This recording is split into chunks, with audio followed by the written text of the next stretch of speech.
Bel bonjour la famille, bel bonjour la Martinique. Yann Miévili, ce matin, nous sommes avec Jeune Entreprise. DJ Laguerre, maire de Fort-de-France. On est tombé sur 51 340 08 en tant que maire, 21 483 49 en tant que vice-président de la CACEM et 27 867 en tant que conseiller territorial, sachant qu'il est aussi président de la commission des finances et que chaque président de commission gagne de l'argent en plus, mais qu'on n'a forcément pas réussi à trouver.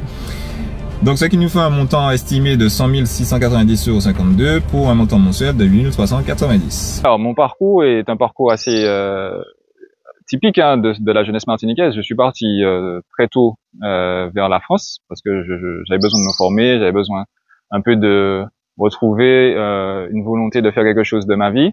Je suis parti en 2009, juste après les événements qui a eu lieu, les premiers événements de la vie chère.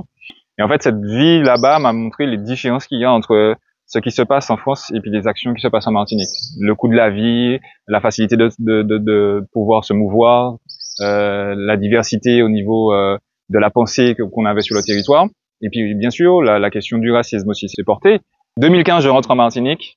Et puis là, le constat, le retour en fait en arrière, parce que je suis parti en 2009 et je retourne en 2015. Et j'ai l'impression que rien n'a évolué et que la Martinique est restée figée en fait dans la même situation que je l'ai laissée en 2009. Martinique en difficulté, les jeunes se retrouvent toujours dans une situation de chômage compliquée, le transport est toujours pareil, même s'il y a une évolution en termes de la construction du TCSP, mais on est resté toujours dans une situation, dans la même espèce de blocus qui fait que la vie est toujours aussi chère, enfin les jeunes perdent un peu l'espoir.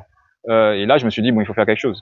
Je me suis dit, je peux pas simplement rester un spectateur de cette vie que j'ai quittée et que je reviens et qui est identique, avec, en tout cas aujourd'hui, les connaissances et les informations que j'ai pu récupérer en France. Alors le point de bascule, il a eu lieu lorsqu'il y a eu le changement de la région à la CDM, parce qu'à ce moment-là, j'avais lancé ma première pétition concernant l'augmentation du prix de l'essence. À cette époque-là, l'essence avait augmenté, c'était un impact sur le porte-monnaie des Martiniquais et Martiniquaises. L'hôpital était dans une situation compliquée, et là je me suis dit bon, il va falloir quand même lancer quelque chose, se bouger, il ne peut pas juste rester spectateur. Et j'ai décidé à ce moment-là de lancer mon premier mouvement qui s'appelait le Mouvement Citoyen de Martinique. Et à partir de là, je me suis dit bon, on va mettre des choses, on va essayer d'utiliser les réseaux sociaux pour lancer une nouvelle dynamique, lancer une nouvelle réflexion. Et puis c'est parti de là. J'ai commencé un peu à évoluer dans ce milieu politique, on va dire, pour essayer d'expliquer aux gens qu'est-ce qui pose problème réellement chez nous. Moi, je suis parti dans l'idée en me disant on lance quelque chose de nouveau, il faut apporter de la nouveauté sur le territoire. On a toujours les mêmes personnes qui sont en place et qui continuent à entraîner les mêmes décisions, les mêmes conséquences. Et je pensais en fait à ce moment-là que les gens, peut-être comme moi, voulaient ce changement, étaient conscients qu'il y avait une nécessité de faire ce changement-là. Et en fait, c'est là où je me suis rendu compte effectivement que il y avait un décalage entre ce que moi je pensais de la situation, de ce que les gens pouvaient souhaiter, et puis de cette réalité où les gens, il y avait quand même une distance en disant mais tu viens d'arriver, on sait pas d'où tu sors, qu'est-ce que tu as à proposer. Il y avait quand même une méfiance par rapport à cette nouveauté. Et donc du coup, à force de faire, je me suis dit bon, il va falloir quand même quelque part mettre des actions en place, utiliser les champs qu'on a, parce qu'effectivement, quand tu arrives dans ce milieu-là et que tu es nouveau, tu n'as pas accès à la télé, tu n'as pas accès à la radio, qui sont quand même des médias qui permettent de montrer à la population de relayer un message, et donc du coup passer par, heureusement encore qu'à ce moment-là les réseaux sociaux commencent à se développer, commencer par les réseaux sociaux pour faire porter un message. Les réseaux sociaux, c'est aujourd'hui pour moi un outil indispensable, en tout cas pour porter la parole des personnes silencieuses. Comme je le disais tout à l'heure, les médias locaux, en tout cas, il y a une très grande difficulté à pouvoir être interviewé, être sur ces médias-là justement pour porter une parole différente. Alors effectivement, ça a un bon côté, comme ça a un côté forcément négatif, parce que toute bonne chose a toujours deux facettes. Mais en tout cas, moi, ça m'a permis de me faire connaître auprès de la population, de montrer les actions, les combats qu'on mène sur le terrain, et puis de mettre des choses en lumière.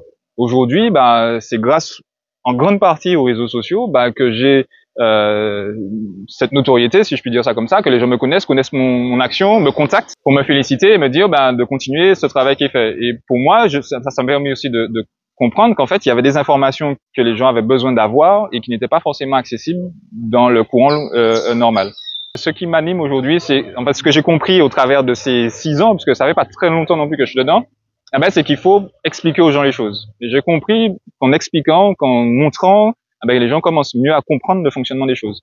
Et mieux tu comprends ce qui se passe, plus tu as une possibilité d'agir dans la situation. Et pour moi, c'est ça qui est important, c'est de montrer. Par exemple, rien que sur les vidéos, sur la rémunération des élus, ben, je me suis rendu compte que j'ai beaucoup de messages en me disant, mais en fait, on se rendait pas compte de ça, on n'avait pas cette visibilité-là par rapport à ça.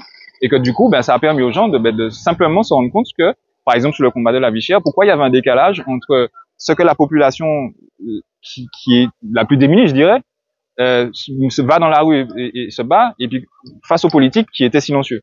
Donc je me suis rendu compte en fait que c'est ça. Si je dois trouver une mission aujourd'hui, je dirais que c'est celle-là, apporter une information claire et précise à la population pour qu'elle puisse s'enrichir autour de ça et prendre des décisions qui aillent dans son sens plutôt que de chaque fois se faire un peu avoir par les discours politiques. Tu as des personnes qui ont 5, 6 activités.